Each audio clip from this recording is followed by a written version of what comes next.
Hey everybody! This video is to demonstrate our first layer of washes for our pumpkin.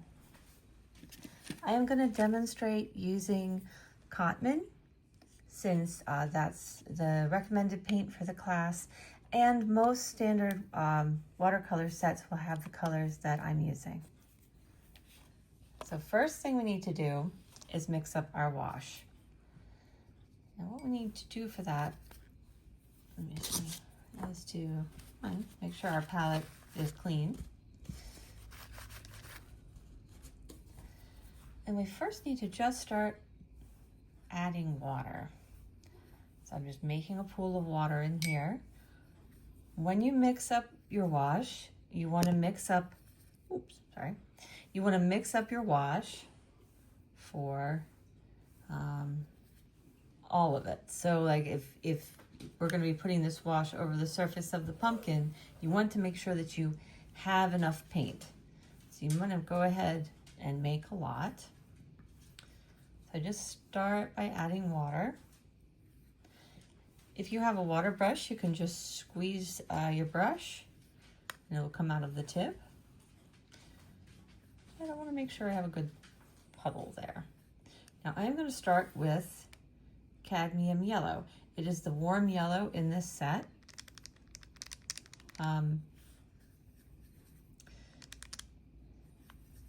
You do not have to use cadmium yellow. If you have a different warm yellow, that's fine. So I have some initial paint in there, but I'm actually going to keep adding water. Now, because this pumpkin is a very, very yellow-orange on most of its surface, I'm going to be adding a yellow wash to the entire surface. I'm going to make sure that I have my paper towel. So what I'm going to do is I'm going to start with these sections. Now these sections are round in that they kind of bulge this way. And when the light hits it, the middle here, especially up at the top, is going to be lighter than on the insides here. I don't know if that's, you can see that or not. All right. So, because I want the middle here to be lighter than the outside, I'm going to very lightly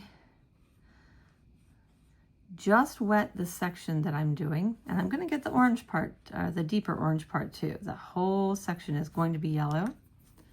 So I'm going to take my yellow and I'm going to come on the edge here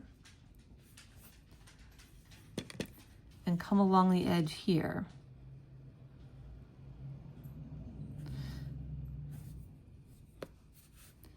Like this, and maybe come back in and just do like that, so that the center is not going to be as deep a color. But because the water is wet, the yellow will flow that way. So we're going to do on this side too. So first I'm just going to wet it. It might be a little yellow, but that's okay. And then I'm going to come one side and the other side. Now if your pumpkin is just orange, the same thing applies. I forgot to wet my water, so I'm just gonna, or rather wet my paper. I'm just gonna do that. So again, gonna wet my paper here, and as this starts to go back, we can just make it a deeper wash. So we don't need to necessarily make it light that way. You could make it lighter here on the edge though. Whoops.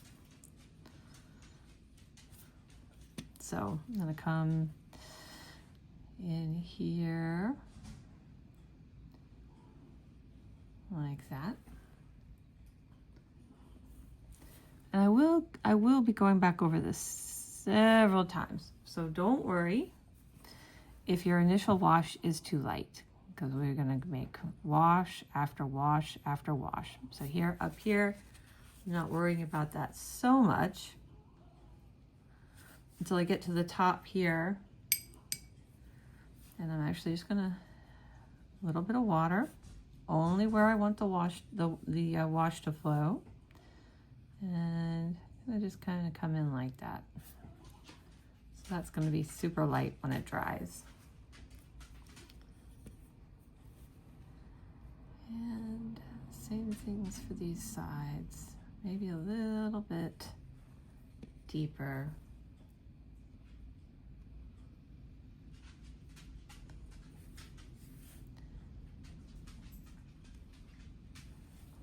All right, but then up here is pretty light, and I can even pull it away a little bit. And if I've gone out, and you can go outside the lines when you paint, it's okay. But you can also, if you don't like how far you've gone, you can pull it with a wet paper towel. So remember, this is just our initial. I'm gonna do the stem with an olive green. Most kits come with a sap green. Actually, let's do sap green. The sap green tends to be, let me show you here. Sap green tends to be, I'm gonna take it off of here.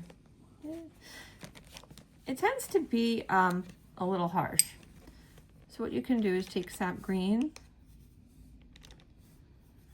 and go ahead and mix it with a burnt umber, kind of make it more olive. So you take your burnt umber and your sap green, you kind of make an olive green, which is going to be our first wash for this. Now notice I didn't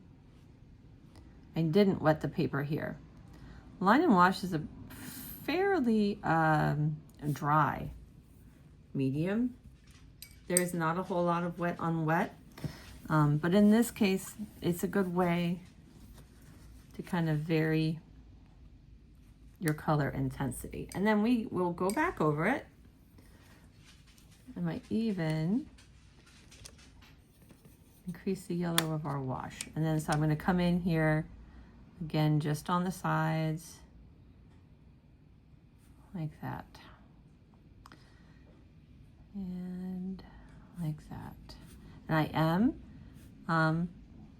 also going over the areas that are going to be orange. And that will be fine. And actually, this is kind of a light orange, but we will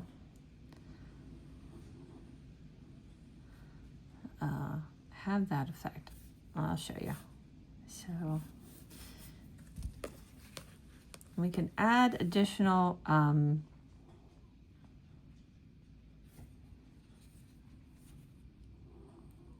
layers of washes. So you just want to drag your brush down, maybe then in here with a little bit more, like that. You don't want to go back and forth like you're painting a wall. You want to put your brush down and drag, and you always kind of want to, as you paint, you may notice like there's a drop of water. Like here's where the water stops. You kind of want to chase that drop of water. You don't want to, or you want to avoid as much as possible at any rate, going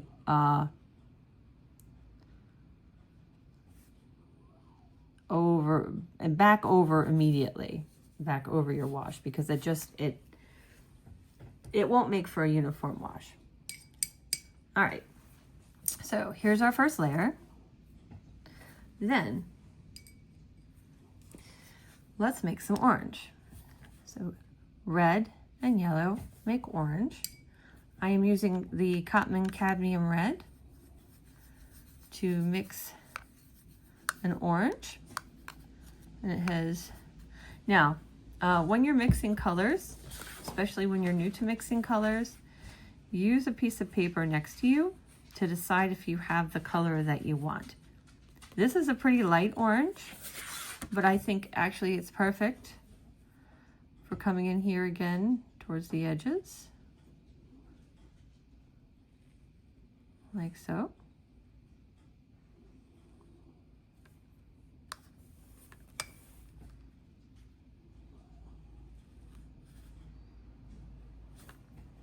It does not take very long for our initial washes to dry, and we can go just right over that darker orange area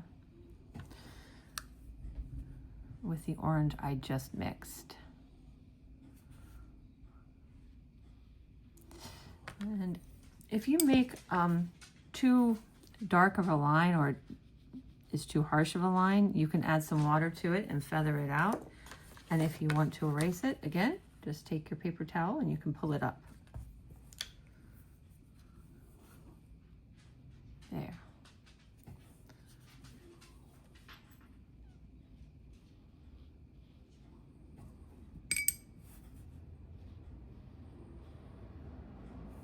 And again, that's probably a little too much, so I'm just going to come in and blot it down.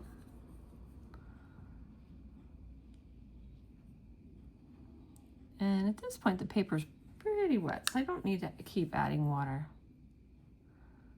Just gonna do a very light, like that. All right, now I'm gonna again mix orange, but this time I'm gonna start with red. I'm just gonna add a little bit of yellow, and that makes for a much deeper color. I'm not a huge fan of this color though, so I'm gonna keep adding my yellow until I have an orange that I like how it looks. Ooh, there's a nice deep orange. I think this orange is just a tad lighter, but knowing that it'll dry lighter than it looks now, I'm just gonna come in and start doing the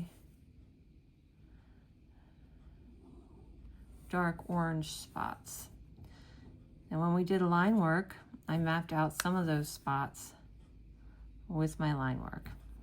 So I'm just going to come in like this.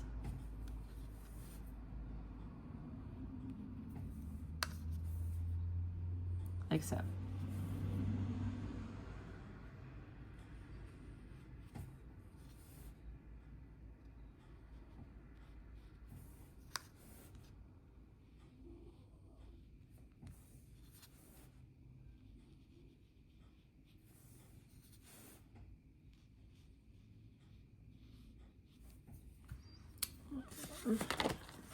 That went a little too far out the lines than I like. So I'm going to blot it back. It's not going to disappear entirely, and that's okay. I may just try to define that edge a little better, even though I'm not sure in the end there was that much in there. Okay. So maybe just do a little bit there, and fairly light there. And then I'm going to come darker still. I'm going to add a little more red. Make it a little redder. And for, whoops. Well, that's funny. That gave it some nice flex. Okay, so I'm just going to come in just towards these lines where this starts to round out. And this particular spot, I'm just gonna go a little bit darker on the seams, if that makes sense. And then we're just gonna kind of come in and make this a little darker, like so. All right. So if your pumpkin is entirely orange, that's fine. Or if your pumpkin's a slightly different color, we can talk about it. Because I know, well, for example, we have a gourd that's more of a cool yellow and green. For this one, that's what we're doing.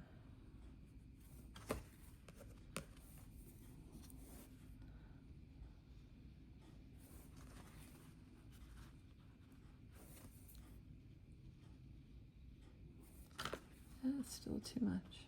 All right. And maybe just there. All right.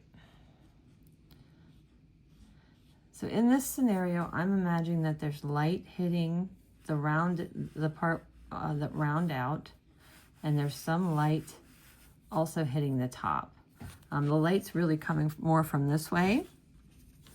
So because it's coming down like this side is going to be a little bit more intense in value. Now, another way that we can show form or depth is by using grays.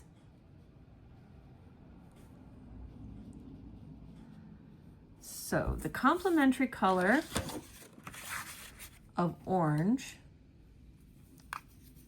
is blue. So when I take orange, I'm going to mix up some more orange here. So mix up our orange. Now, when I add a little bit of blue to it, I'm going to get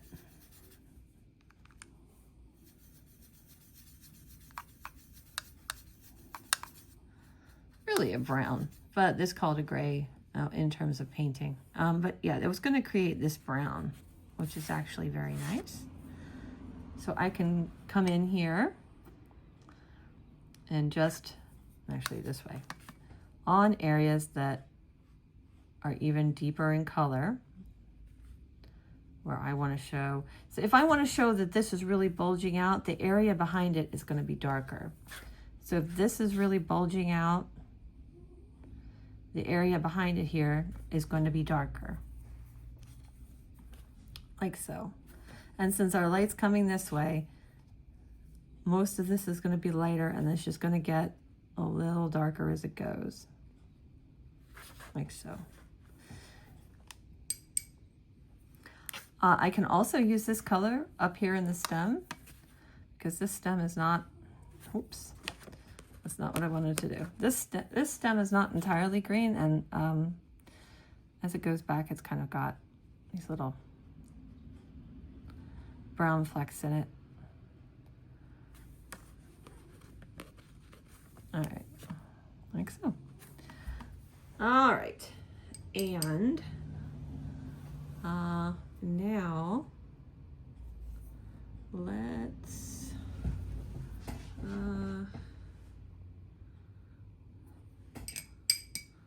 add some of our orange flecks.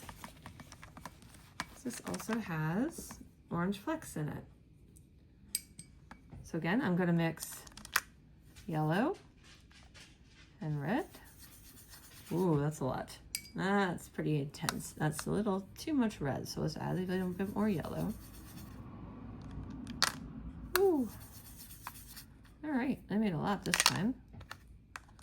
And that's great because I can actually even go in and try and intensify our oranges a little in areas where it may be. And come on in there.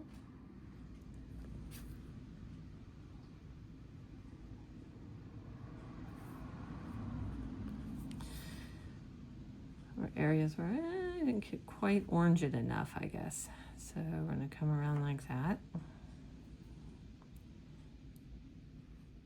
There. That mixed up really nice. And we're going to kind of come in there. But again, we might want to lift it a little because that's where our sun's coming from. Although I have to say, I think I do want it a little bit more intense there. Yeah, down in there. All right, and then this pumpkin has just some little areas. And now I'm not looking at my reference pumpkin anymore. I'm just sort of kind of thinking where I would like to put flecks. Because it was not, and I actually put some little lines in ink, and it might follow those a little bit. See, I think that's too much, so I'm going to lift it. just like that.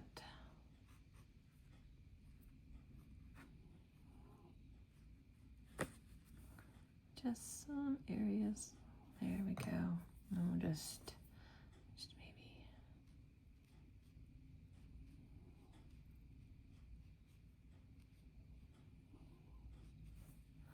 Just like that.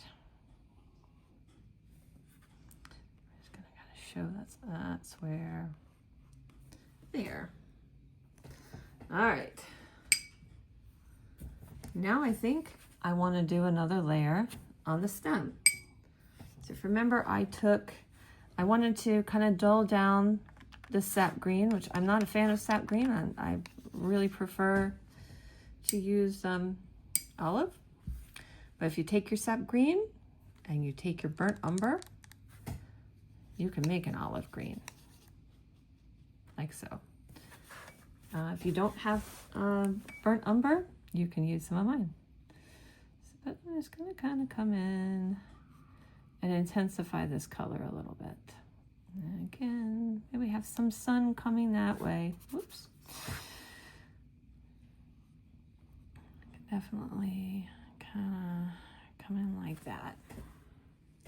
And another interesting thing you can do is come down on your orange with a little bit of green.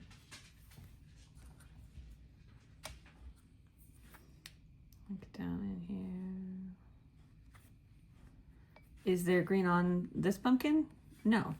Do I like how it looks? Yes. Remember, this is your pumpkin now. You can do whatever you want with it. All right.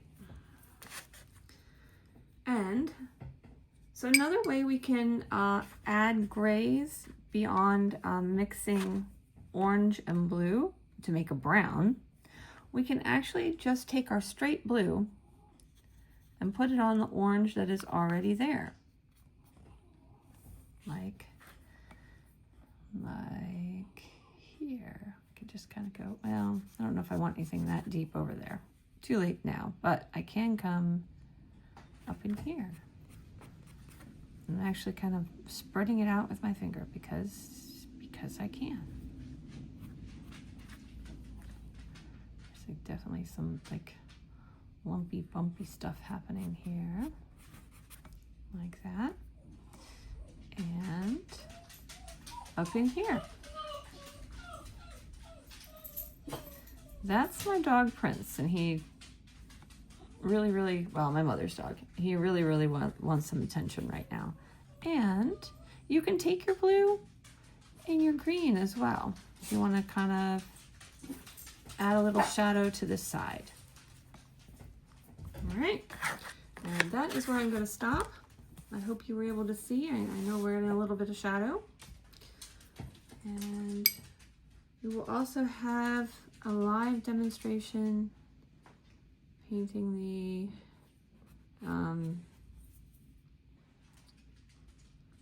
the pine cone and maybe our circular shape here.